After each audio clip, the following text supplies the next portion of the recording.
হয়ে গেছে নকডাউন। রাতাতা তিনি বিপদ বুঝে সাথে সাথে কিন্তু উইন্ডো সাইড দিয়ে বের হয়ে গেছে অপর সাইডে। গ্রেনেড চার্জ করা হচ্ছে D46, অপরদিকে তাদের ফাইট চলছে, বাট এই পাশে সিনিস্টারে আরো একটা গ্রেনেড থ্রো করে দিয়েছেন, ফায়ার আসছে, সাবধান হয়ে গিয়েছেন তিনি। বিগ স্মোক তাকে কিন্তু স্পট করে নিয়েছেন রাউডি, নক বের করে নিয়েছেন। একে একে মেক স্পোর্টস তাদের প্লেয়ার হারাতে বসেছে। রাউডি তাদের কাছে কিন্তু 3টে এলিমিনেশন পয়েন্ট চলে এসেছে। এবার শটগান চার্জ করে যাচ্ছেন, ডেস্টর্ম একেবারে স্প্যাম করে যাচ্ছেন শটগান, এর মধ্যে থেকে কিন্তু ডাউন বের করে নিচ্ছেন। সিনিস্টার ঢুকে পরেই তারা এলিমিনেশন সিকিউর করে ফেলেছেন। ফ্ল্যাশ এসেই যেন অ্যাটাকটা করেছিলেন, বাট তাকে ডেস্টর্ম যখন নকআউট হয়ে গিয়েছে সেখানে কিন্তু ফ্ল্যাশ চলে আসবে সাপোর্টের জন্য। ফ্ল্যাশ সাপোর্ট তো দিয়ে যাচ্ছে, এখন সিনিস্টার স্মোক দিয়ে নিজের ভেহিকলটা কভার রাখার চেষ্টা করে যাচ্ছে, অ্যাঙ্গেল দেখার চেষ্টা করবে সাইরেক্সের দিকে, এন্ড সাইরেক্সের দিকে একটা প্রি কুক গ্রেনেড চলে যাচ্ছেন। সেই গ্রেনেডের মাধ্যমে ইম্প্যাক্টফুল রেজাল্ট আসবে কি?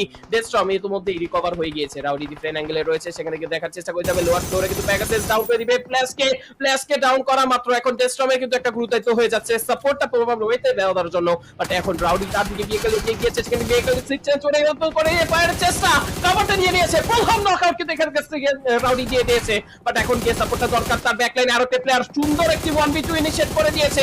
এখন rowdy is being unstoppable here. PL4 তাদেরকে কিন্তু একে একে প্লেয়ারদেরকে ডাউন করা হচ্ছে, ফ্ল্যাশ কি করা হচ্ছে রিকভার।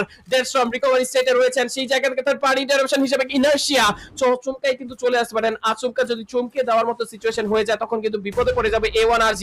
গ্রেনেড থ্রো করে দিয়েছিলেন, সেখান থেকে সিনিস্টারের কাছাকাছি কিন্তু ফের আসবেন। এবার কিন্তু ভিএগল ড্রেসিং হচ্ছে, রাউডি সিচুয়েশন করে বলল, সিচুয়েশন করে কিন্তু ট্র্যাকিংয়ের চেষ্টা, and sinister he was also trying there, and সেই জায়গাতে কিন্তু ফ্ল্যাশের এলিমিনেশন সেটি চলে যাচ্ছে। ইনার্শিয়া 6 এর কাছে থার্ড পার্টি হিসেবে ইন্টারাপশন করে দিয়েছে, এলিমিনেশন পিক করে নিয়েছে। বাট সাব্বির এবং তাদের এলিমিনেশন এখান থেকে পিক করে নেওয়া মাত্রই কিন্তু সিনিস্টার এবং তার টিমমেটস এর জন্য 7-7টি এলিমিনেশন সিকিউর হয়ে গিয়েছে। বাট ব্যাক সাইডটাই যেন বারংবার প্রবলেম ক্রিয়েট করে ফেলে।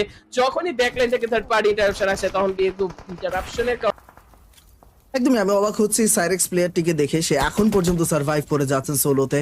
একদম এতগুলো টিমের মাঝখানে আইএনএস নিরো সিনিস্টারের দ্বারা আক্রান্ত হলেন, হয়ে গেলেন নকডাউন।